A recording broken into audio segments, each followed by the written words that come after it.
Hi guys, welcome back to my channel. इस video में बात करेंगे आनंद राठी वेल्थ के Q2 के जो कॉन कॉल्स हुए आज के दिन उसके बारे में।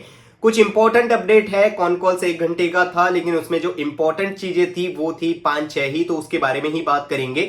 बाकी काफी सारे एनालिस्ट के अलग अलग सवाल होते हैं, लेकिन उसके बारे में जानकारी लेके इतना कोई फायदा होता नहीं है। एज एन इन्वेस्टर हमको जिन अपडेट्स की जरूरत है उनके बारे में मैं डिस्कस करने वाला हूं। तो आज 2 बजे इनका कॉन कॉल्स था।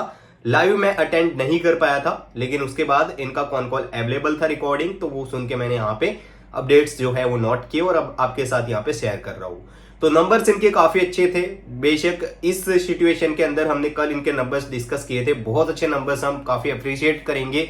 ऐसे बियर सिनेरियोज के अंदर वेल्थ मैनेजमेंट के अंदर इतने अच्छे नंबर्स लेके आना ये बहुत अच्छी बात होती है। ठीक है, तो नंबर्स की तो बात कर ली थी हमने, बहुत अच्छे नंबर्स थे। लेकिन आज कॉन कॉल्स के अंदर क्या कुछ अपडेट है उसके बारे में बात करते हैं। तो सबसे पहले गाइडेंस के बारे में पूछा गया कि आने वाले टाइम में कोई गाइडेंस है आपका, और आपने एज ऑफ नाउ जो अपना गाइडेंस था 1 लाख करोड़ का जो AUM है वो अचीव करना, उसका 50% आपने जो है वो हासिल कर लिया है। तो क्या अभी आप मतलब गाइडेंस को थोड़ा और इंक्रीज कर रहे हो या फिर कोई और यहाँ पे अप्रिशिएशन के रिगार्डिंग आप बात करोगे?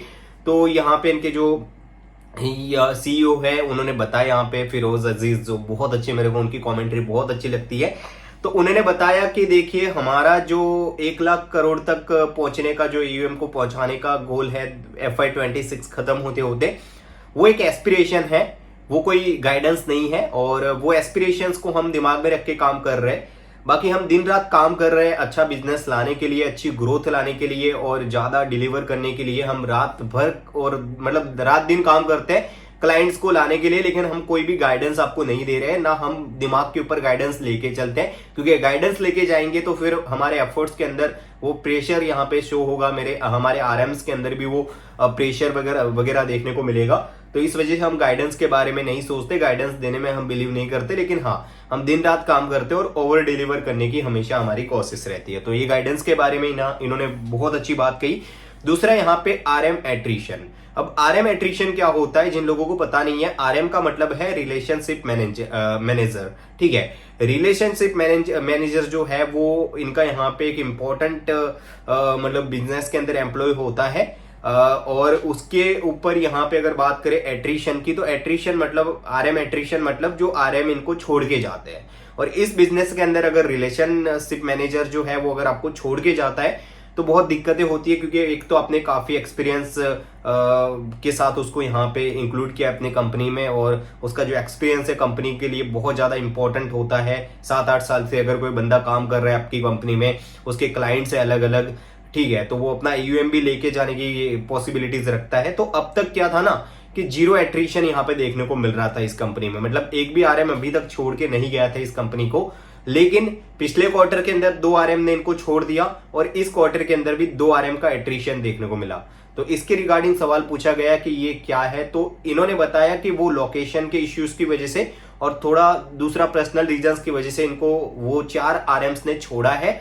लेकिन उनका जो AUM है वो कंपनी ने 82% जो है वो रिकवर कर लिया है। मतलब ये बहुत अच्छी बात है। एटलीस्ट 50% जो मतलब AUM होता है वो तो लेके चले ही जाते आ रहे हैं अदर्स कंपनी के अंदर। लेकिन आनंद राठी की ये अच्छी बात है, ये लोग कह रहे हैं कि हम इतने सस्टेनेबल रिटर्न्स दिए हैं अपने क्लाइंट्स को, और क्लाइंट्स का हमने विश्वास इतने अच्छे से जीता है कि जो भी RMs भी अगर जाते हैं हमारे पास से, तो वो उनको कंपनी के ऊपर इतना बिलीव है कि हमारा ज्यादा AUM लॉस नहीं होता अगर कोई RM हमको छोड़ के जाता है तो। और बेसिकली कंपनी कह भी रही है कि अब आने वाले टाइम में ये आपको चीजें देखने को नहीं मिलेगी, और हम इसके ऊपर बेशक काम कर रहे हैं। तो RM एट्रिशन तो हुआ है 4 का, ये एक नेगेटिव बात है। लेकिन उसके साथ साथ ये एक अच्छी बात है कि उनका जो 82% रेवेन्यू है, सॉरी AUM है, वो कंपनी ने यहाँ पे अपने पास ही रखा है। सस्टेन करने में कंपनी सक्सेस हुई है, तो ये एक अच्छी बात है।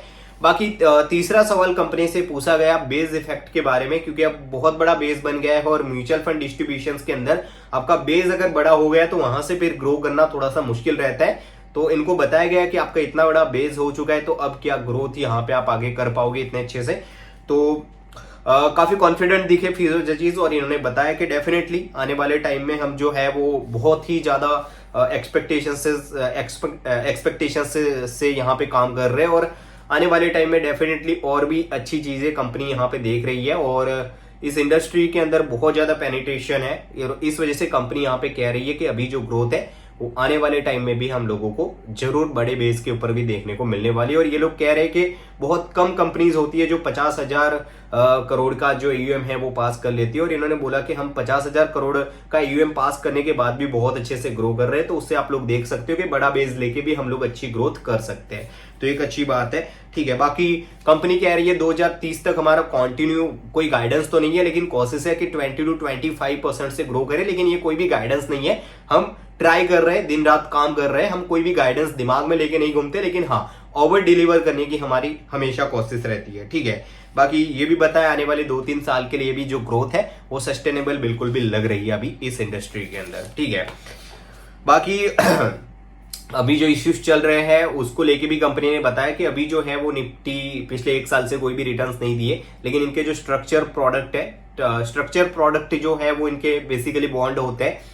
इनका ग्लोबली एक एनबीएफसी है, आनंद राठी ग्लोबल फाइनेंस करके, उसमें ये लोग अपना क्लाइंट्स का पैसा मतलब क्रेडिट फंड्स वगैरह में लगाते हैं, और ये लोग बहुत अच्छे से वहां पे मतलब रिटर्न्स देते हैं अपने क्लाइंट्स को।